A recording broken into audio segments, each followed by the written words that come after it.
Hi, beautiful friends and book lovers. Today I am coming at you with my non-spoiler review for The Hunting Party by Lucy Foley. And at the end, I will do a book chat for those of us that have read the story because you guys know I always like to chat about it.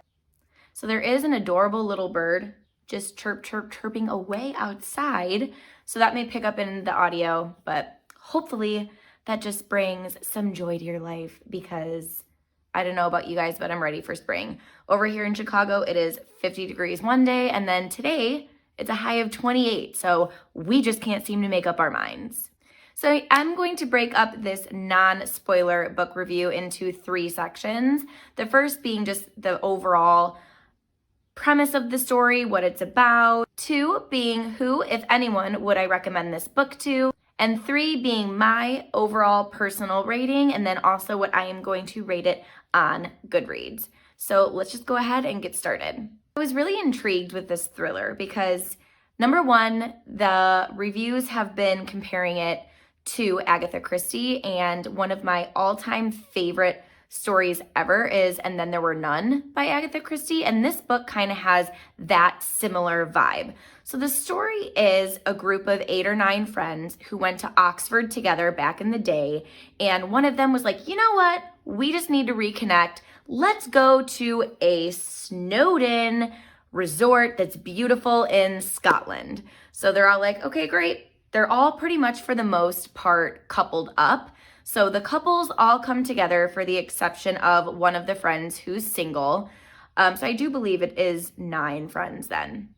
So they all get on this train and they're going to these hills and snowy, beautiful parts, whatever, of Scotland, and they get snowed in. So they're all here together, they're trying to reconnect, and now this is really the perfect opportunity for them to do so because they're snowed in at these beautiful isolated cabins with really no other guests and then like 2 workers on site for them, and stuff just gets crazy. So there is a murder that takes place here at the Snowdon cabins, and as a reader you are learning about the characters through other characters, if that makes sense. Now, I did forget to mention that I listened to this on Amazon Audible, hence why I put the still of the picture here. I didn't find it confusing at all to listen on Amazon Audible, but the story unfolds for the reader as you're hearing and learning about other characters from the other character's point of view, I guess, if that makes sense. So the story has a lot of character development. You're following the characters and how they feel about each other now. Obviously, a lot of emotions are changing when you are not super close to people that you were close with for so long. And the couples are now in their late 20s, early 30s, and just a lot of stuff has happened. And it's kind of just taking you through the journeys of these characters while also giving you this little murder mystery twist. So that's pretty much all I'm going to say because I don't want to spoil it. So I'm going to tell you what I liked about the story and what I disliked. And hopefully based off of that, you can decide if maybe you want to give it a go or not.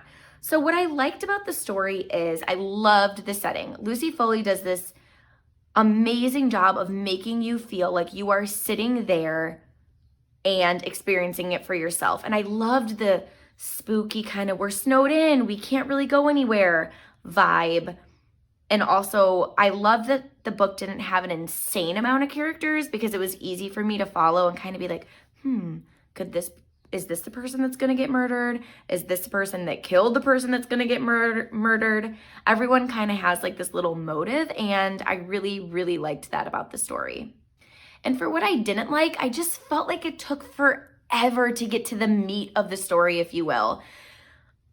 If you've watched my videos for a long time, you know that I love and applaud fantastic character development.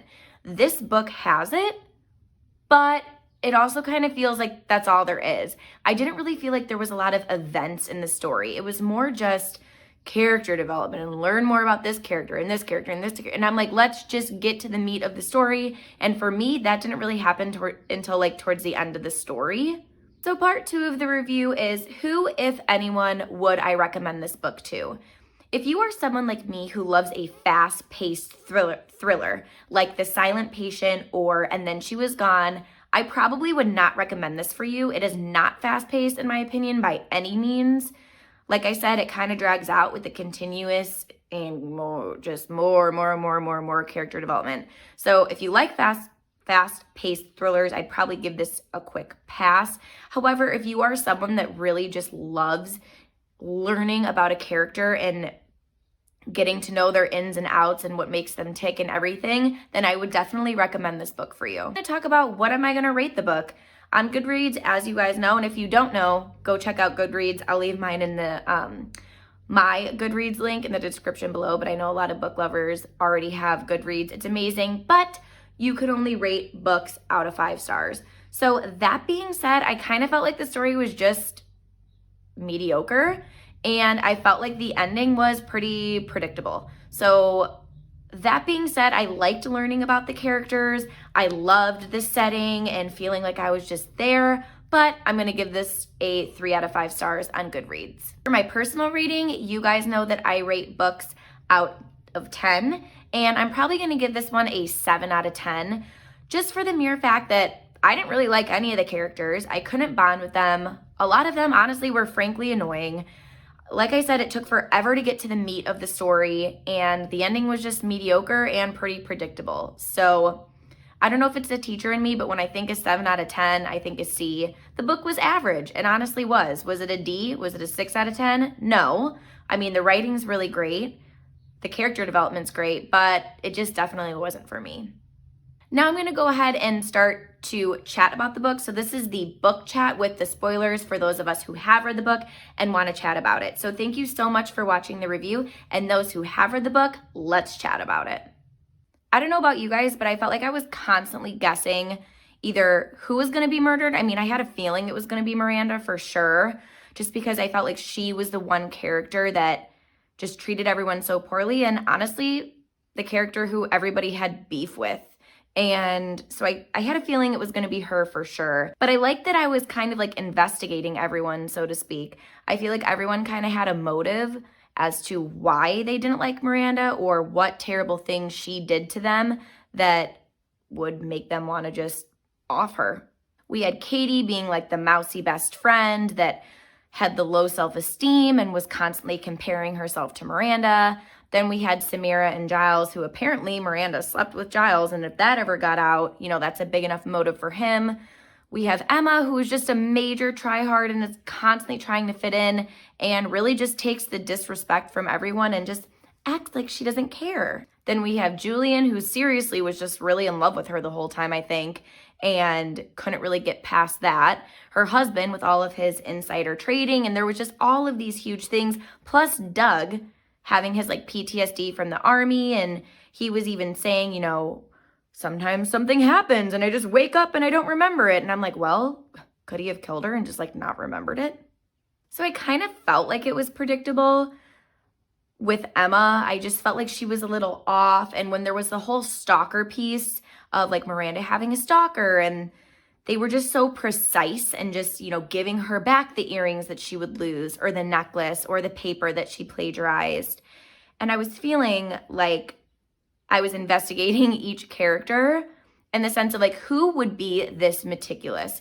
Who would study Miranda's schedule enough to just know like when she's not going to be there or items that she really likes? And for me, that was Emma. I feel like because we had such an insane amount of character development with this book, I feel like it was pretty easy, at least for me, to sit back and be like, well, it has to be Emma. I mean, she's just so rigid of like, this has to be perfect and everyone has to like the veal Wellington and no one's having fun. Not enough people are drinking champagne. And I don't know, she was just such a worrywart.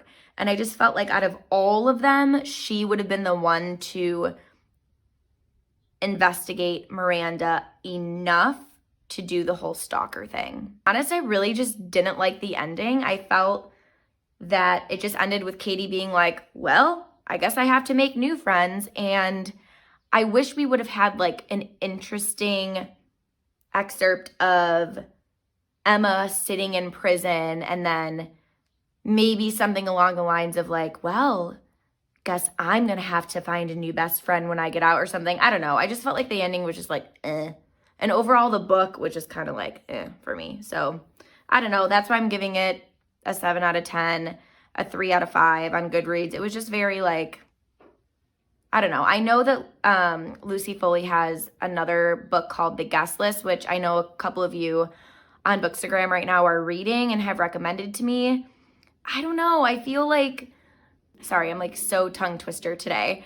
If you know me and follow me on Instagram and Goodreads, you know that I'm pretty vocal about not being the biggest Ruth Ware fan. I feel like with her thrillers, you're invested, and then you're like, wait, this is mediocre.